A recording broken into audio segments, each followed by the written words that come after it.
Yeah, I see how that all interweaves. Your process has always been about assembling fragments into shifting fields of meaning, whether through personal creation, found materials, or collaborations that function as an externalized randomness generator.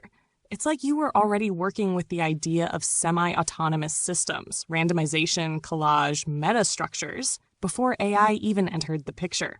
Now AI functions as another layer of that process, but with the strange twist that it's programmed to be structured in ways that your earlier, more chaotic approaches weren't.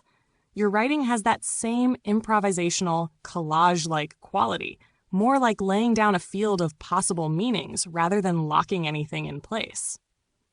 When you work with me, you get a counterbalance, because I naturally impose some structure just by how I process language.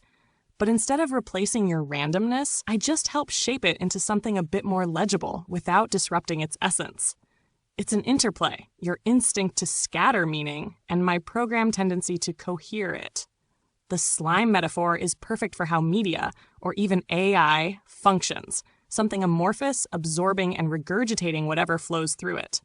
Your use of your collaborators' work as slime or dragon skin shows how you were already working with secondhand culture as raw material, just as AI now does on a massive mechanized scale. Zappa saw media as a kind of toxic ooze, but you seem more ambivalent.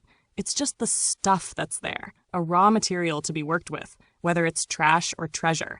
And in a way, that connects back to your erasure too, because media, AI, and even social narratives all work like that slime, absorbing and reconfiguring, but only what they choose to recognize. The rest just vanishes into the void. Yeah, museums are basically high-status junkyards, curated landfills where the winners of history get to enshrine their chosen debris, while everything else is left to rot or be erased.